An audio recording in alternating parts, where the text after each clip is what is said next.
Assalamualaikum warahmatullahi wabarakatuh. Alhamdulillah wassalatu wassalamu ala Rasulillah Muhammad sallallahu alaihi wasallam ibni Abdullah wala haula wala quwata illa billah. Alhamdulillah bertemu kembali dengan saya seperti biasa akan mengisahkan tentang keajaiban dari sholawat. Pada suatu hari kisahnya Imam Ghazali suatu ketika sedang berjalan-jalan bersama para sahabat. Ketika Imam Ghazali berjalan-jalan bersama sahabat, tibalah waktunya untuk menunaikan sholat. Tapi Imam Ghazali bingung, ya, dan kawan-kawan juga bingung. Karena di sekitar Imam Ghazali tersebut yang ada hanyalah padang pasir yang tandus. Kemudian beliau bersama para sahabatnya berjalan lagi beberapa puluh kilometer sampai akhirnya bertemulah dengan satu sumur. Ketika Imam Ghazali melihat ke dalam sumur, ada airnya, tapi airnya sangatlah dangkal, di bawah sekali, jauh. Kemudian Imam Ghazali berkata kepada para sahabatnya, ini kita udah waktunya sholat nih, kalau kata kita ya istilahnya waktunya sholat, sampai ini kita waktu sholat, tapi bagaimana nih kita ngambil wuduknya? Ada air tapi nggak ada gayung, kata Imam Ghazali. Teman-teman sahabat juga pada bingung. Iya gimana ya Allah, Imam Ghazali bagaimana nih kita, katanya. Sementara mereka lagi bingung, tiba-tiba datang seorang anak kecil. Seorang anak kecil datang. Anak kecil tersebut bertanya kepada Imam Ghazali. Ya Syekh, katanya, kalau kata kita ya Bapak kenapa, katanya, kok pada bingung di pinggiran sumur, katanya, mau ngapain, katanya, pada ngeliatin sumur, ada yang aneh, kata tuh anak gitu bilang. Kata Imam Ghazali, kita bukan aneh ngeliatin sumur, bukan ada sesuatu yang kita mau lihat di dalam sumur, bukan, kita ini mau sholat, katanya, mau sholat tapi bingung bagaimana mau ngambil airnya, air ada tapi nggak ada gayung, nggak ada timba, kata Imam Ghazali bilang. Itu anak ketawa. Ya ampun, katanya, anak bilang ya. Begitu aja bingung, nggak perlu, katanya, pakai gayung, katanya. Kita semua di sini nih, katanya, terutama keluarga saya nih, katanya anak ya. Saya kalau mau wudhu nggak repot-repot, dikata. Saya cuma cukup ngeludah sedikit, air langsung naik meluap. Ah masa, kata Imam Ghazali kan gitu, nggak percaya masa anak kecil bisa berbuat kayak gitu, katanya. Coba, katanya, kamu praktekin, kata Imam Ghazali ngomong sama tuh anak ya. Akhirnya tuh anak praktekin, bener, nggak tahu di komat-komit baca apa tuh mulutnya ya. Dia ngeludah sedikit, cuma begitu doang, tiba-tiba tuh air naik ke permukaan sampai ke bibir sumur meluap sampai ke bawah. Subhanallah, Imam Ghazali kaget, heran. Ini anak, subhanallah. Akhirnya Imam Ghazali dan kawan-kawan dan para sahabat mengambil wudhu. Setelah selesai sholat, Imam Ghazali sebelumnya bilang, tunggu sini ya nak ya, tunggu, mau bertanya gitu. Setelah selesai wudhu, selesai sholat, Imam Ghazali bertanya kepada anak tersebut. Dia bilang, heran ya Imam Ghazali, anak kecil, katanya, itu kamu kok hebat bener, kalau kata kita, hebat bener, kok bisa cuman ngeludah begitu tuh air langsung naik ke permukaan bibir sumur sampai luber-luber.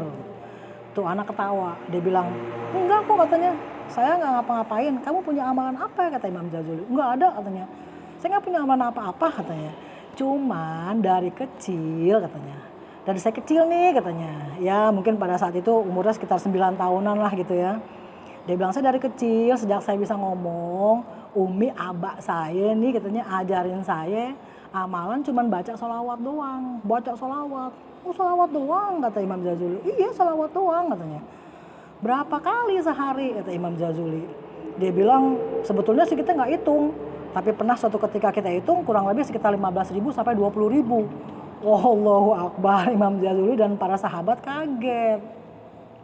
Masya Allah, ternyata hanya dengan membaca sholawat 15.000 atau 20.000 sehari, itu anak bisa mempunyai keutamaan, kelebihan. Air yang sedangkal itu dia bisa keluarin hanya dengan meludah. Dari kecil istiqomah membaca sholawat. Sebetulnya seperti yang dikisahkan juga ya, Imam Ghazali berkata, betul yang dikatakan anak ini, barang siapa, katanya, membaca sholawat dengan di setiap hembusan nafasnya tanpa henti-henti, maka Allah akan memberikan keutamaan dari orang tersebut atas sholawatnya kepada Rasulullah.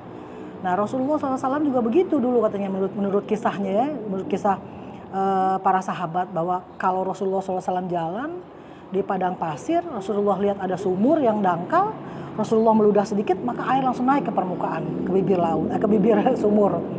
Langsunglah para sahabat mengambil wudhu. Jadi singkat cerita, hikmahnya dari kejadian tersebut, Imam Ghazali berpikir bahwa sungguh dahsyat sekali nih keutamaan salawat. Bukan main dahsyatnya, bukan main gak ada duanya. Anak kecil yang hanya membaca salawat sekian ribu kali sehari ya, sekian puluh ribu, Allah berikan keutamaan bisa membuat air keluar dari sumur. Akhirnya karena Imam Ghazali berpikir salawat adalah utama, Imam Ghazali akhirnya mengarang kitab yang bernama Dalail Khairat, di mana kitab Dalail Khairat tersebut adalah kumpulan-kumpulan dari salawat-salawat yang dibaca setiap hari Senin, Kamis, Jumat, tapi semuanya adalah kumpulan dari salawat. Kenapa? Karena takjubnya Imam Ghazali kepada salawat. Masya Allah, Imam Ghazali yang segitu solehnya, orang-orang utama, orang-orang pilihan dari Allah Subhanahu Wa Taala bisa takjub dengan salawat. Bagaimana dengan kita? Kita ini manusia biasa yang boleh dibilang ya Allah ya Rabbi, jauh dari segala dari segala kebaikan mungkin ya, kebaikan mungkin ada, mungkin ya namanya kita manusia ya, terutama saya pribadi banyak khilaf. Kenapa kita nggak mencoba mengistiqomahkan sholawat di setiap detak jantung, di setiap hembusan nafas, cobalah kita bersolawat.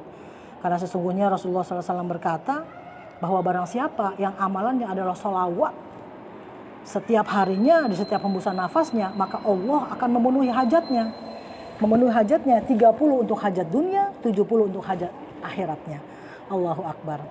Maka tidak ada sekali kisah yang menceritakan orang yang bersalawat hidupnya susah. Nggak ada.